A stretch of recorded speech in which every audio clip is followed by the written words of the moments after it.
People want to be in gaming, and gaming makes it hard. They make it difficult, right? Where it's like, oh, well, these custom programs take 18 months to build, or very time intensive, or it's first party reporting, and it's like, okay, you're going to grade your own homework? Like, what are we doing here?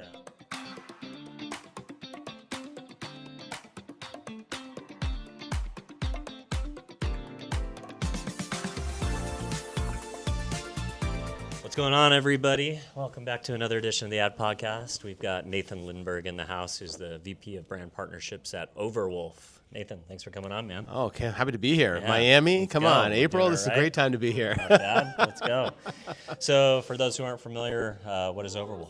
Overwolf is a tools and services gaming platform powered by advertising. So we're trying to help what I would call the underappreciated creators in the world, those that don't have the ability to talk on a microphone in front of a camera. Sure, let's go. Creating the tools and services for people to enjoy their gaming experience. Amazing. So these are like the guys that are building worlds in Fortnite and doing like the kind of the dev side of gaming. Exactly. Okay, the Banksy side, as you would call it, right? Yeah. So they're building apps, they're building websites, they're building private servers. They're creating products that people are able to play and enjoy and have a great time with, and we help to fund and kind of power them through an advertising rev share. That's awesome.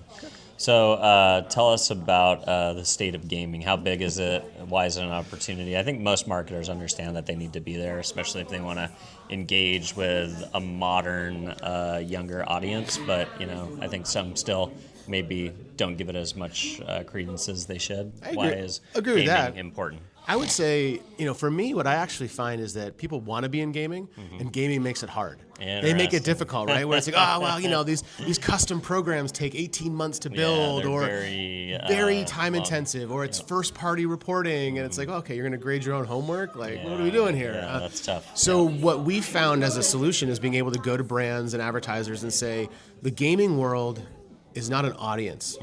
It's a platform where people are at their highest levels of attention. Yeah, that's a great Because you think about it, right? If you have a significant other or kids that are playing video games. Yeah, so like the only thing that I do with my kids is we go camping and we play games together. Yeah. It's like it's one of the ways that dads can, relate to their daughters, honestly, in this day and age, because I don't relate to anything that they do except play Fortnite.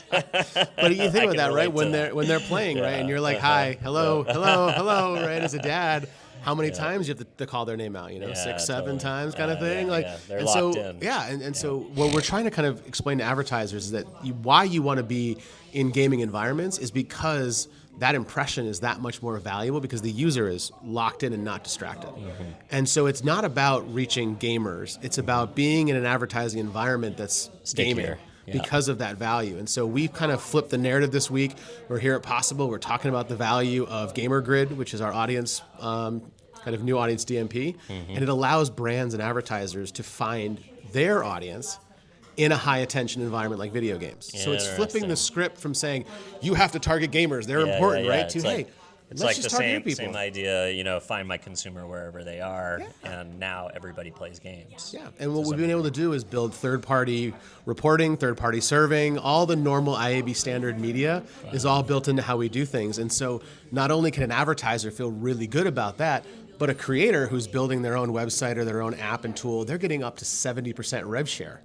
So some of these guys and gals are getting beer money for the weekends. Others have gotten generational wealth out of this stuff. Their websites and their apps have sold for millions and millions of euros. And so from our perspective, we're helping this creator economy. We're helping it kind of blossom. We're creating a new profession. And to your point, we're helping people who are aspiring to be the great next esports superstar. And then we're also helping dads like us who just don't want to get yelled at by their kids for being the worst player in the group, right? And so everybody is using these tools and services. It's like having a coach right there with you. It doesn't play for you, but it gives you the tools and ideas and information that you need to be at your level, which we think is great. And advertisers are now hearing that message going, oh, okay, I can transact the way I'm comfortable with and still support this industry.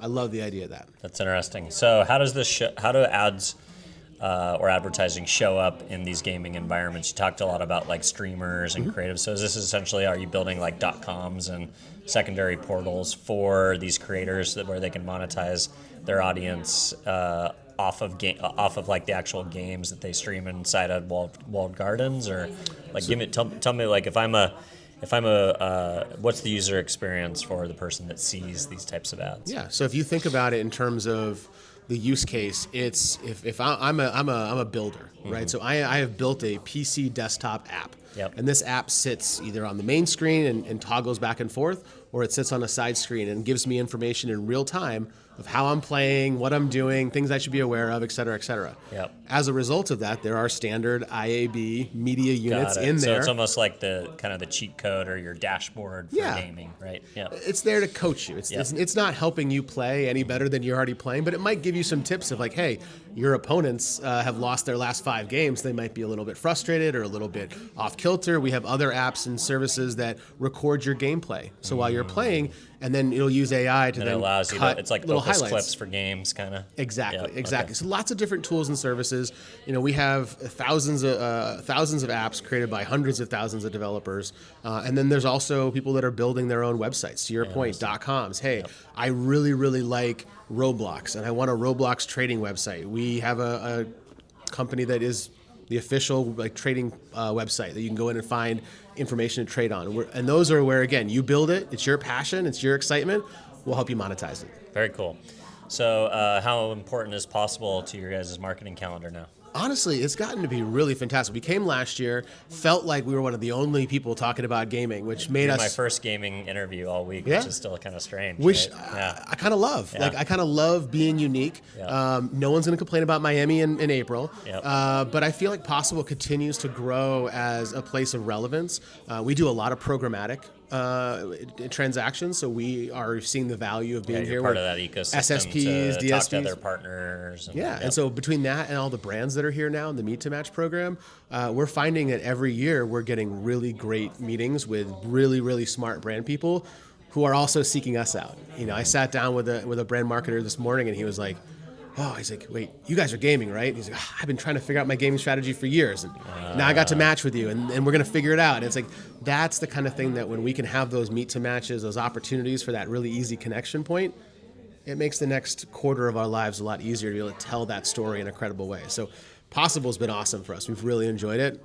Hopefully be back next year. Let's go. How'd you guys activate this year? Do any thought leadership, anything, any speaking events? It's obviously a big event, and you guys do have a little bit of a superpower as a stand-up. There's a lot of companies here that are doing the exact same thing or sound very similar, or don't have a brand that stands out or is differentiated. Like I said, of 60 interviews I'll do this week, first one in gaming, and that's almost, in my opinion, that's a superpower for you to be standing out. But at the end of the day, there's still a lot of people trying to get in front of the brand marketers and CMOs, trying to get in front of the media agencies. So what did you guys do this week to get people's attention? We activated in a couple different ways. The big one was we announced on Monday GamerGrid, which is our audience DMP. It's taking first-party deterministic data from our desktop app, and it's applying it to LiveRamp and ArcSpan data to, again, help brands find their audience in video games. And that message really resonated. I was very surprised. We were on the innovation stage Monday afternoon, got a great speaking slot, had a full house of people looking to listen. That's cool. And so we were able to kind of tack it in. We have some suite space that we've been using for meetings. We did the Meet to Match program, which got us, again, advertisers and brands. And I was told by a couple of brands, like, hey, I can't do a Meet to Match with you, but I'm going to come to your innovation stage panel. And they did. They came right up at me and said, hey, this was awesome. So we've been really trying to kind of parse it out and figure out the best ways to show up. As you said, it's a big event. There's a lot of stuff going on. But we have found that by coming in with something to talk about, something that is simple, digestible, but actionable, and to your point, not a lot of people are talking about gaming at this event. It really helps us to make it a really effective event for us. Awesome. Well, if people want to follow along at home or learn more, what do you want to send them? Absolutely. You can go to overwolfads.com, or you can find me or the team on LinkedIn. Awesome. Thanks for your time, buddy. Hey, this is great. Thanks so much. Appreciate it. Cheers.